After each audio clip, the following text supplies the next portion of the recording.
आप सभी को जय मसीह की। आपके अपने इस स्ट्रॉन्ग टावर चैनल में आप सबों का स्वागत है प्रियो। अगर आप लोगों को मेरे वीडियोस अच्छे लगते हैं तो आप लोग इस चैनल को, इस वीडियो को लाइक करिए, शेयर करिए और इस चैनल को सब्सक्राइब कीजिए ताकि मेरे जो भी नए वीडियोस हैं जिसका नोटिफिकेशन आप लोगों को सबसे पहले मिल सके। प्रियो, वचन में जाने से पहले हम एक बात समझें कि जब परमेश्वर हमसे या अपने लोगों से बातें करते हैं तो क्या हम उसकी बातों पर मनन करते हैं या नहीं करते हैं।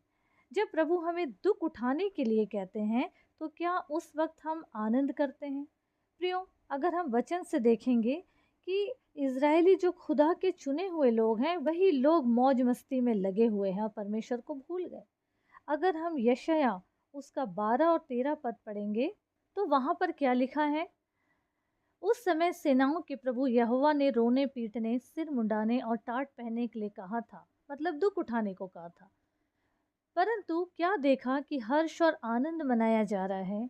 गाय बैल घात और भेड़ बकरी का वध किया जा रहा है, मांस खाया और दाख मधु पिया जा रहा है और कहते हैं आओ खाएं पिए क्योंकि कल तो मरना है। उन लोगों से परमेश्वर ने दुख उठाने के लिए कहा, लेकिन वे क्या कर रहे हैं, आनंद कर रहे हैं, मांस खा रहे हैं, दाख मधु पी रहे हैं, शराब पी रहे हैं और क्या कह रहे हैं, आओ खाएं पिए क्योंकि कल तो मरना ही है। उस समय सेनाओं का यहोवा यो कहता है, ऐसों को मैं मरोड़ के गेंद की तरफ फेंक देने पर हूँ।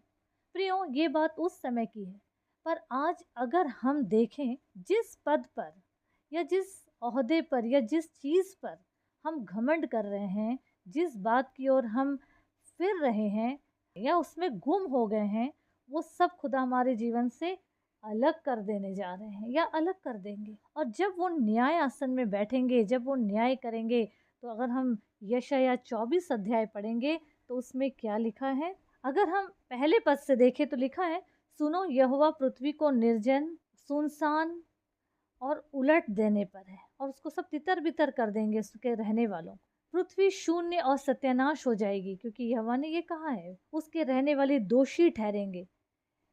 इस कारण पृथ्वी के निवासी भस्म होंगे, नया दाख मधु जाता रहेगा, दाख लता मुरझा जाएंगी और जितने मन में आनंद करते हैं वो सब लंबी लंबी सांस लेंगे। लेकिन उन लोगों से जो प्रभु के भय में चलते हैं, उसकी इच्छाओं का सम्मान करते हैं और उसकी योजनाओं का रिस्पेक्ट करते हैं, उसकी सुनते हैं, पहला दर्जा उसको देते हैं, परमेश्वर को देते हैं, उनसे प्रभु क्या कह रहे हैं। अगर हम यशाया 26 अध्याय उसका 20-21 पद पढ़ेंगे तो वहाँ पे लिखा है, हे मेरे लोगों आओ अपनी अपनी कोठरी में प्रवेश करके किवाड़ों को बंद करो, थोड़ी देर जब तक क्रोध शांत ना हो तब तक अपने को छिपा रखो, क्योंकि देखो यहोवा पृथ्वी के निवासियों का धर्म का दंड देने के लिए अपने स्थान से चला आता है और पृथ्वी अपना खून प्रकट करेगी और घात किए हुओं को और अधिक छिपा ना रखेगी। इसका मतलब ये हुआ, थोड़ी देर खुद को छुपा लो जब तक मेरा क्रोध शांत ना हो जाए। अगर हम रोमी 12:19 पढ़ते हैं तो वहां भी क्या लिखा है, क्रोध को अपना काम करने दो। प्रियो, हमको ये समझना है कि जब प्रभु कोई उत्तर नहीं दे रहे हैं या शांत है, यानी कि हमारे प्रेयर का, हमारे दुआओं का कोई उत्तर नहीं मिल रहा है, तो उस समय पूरी तरीके से हमको प्रभु पे निर्भर हो जाना है, उसके चरणों में बने रहना है जब तक वो उत्तर नहीं देते। क्योंकि एक तरीके से अगर हम देखें तो हमको ये मान लेना है कि उस समय परमेश्वर ने हमको एक बॉक्स में बंद कर दिए हैं, एक पेटी में सेव करके बंद कर दिए हैं, क्योंकि बाहर एक बड़ा तूफान आने वाला है और वो तूफान, वो मुसीबत, वो विपत्ति से खुदा हमको बचाने वाले हैं, बचाना चाहते हैं। मतलब उन्होंने आने वाली सारी समस्या से, प्रॉब्लम से हमको सेव कर दिए हैं। प्रियो, प्रभु का न्याय कभी गलत नहीं होता, जब वो शांत रहे या जब वो क्रोध करे तब भी।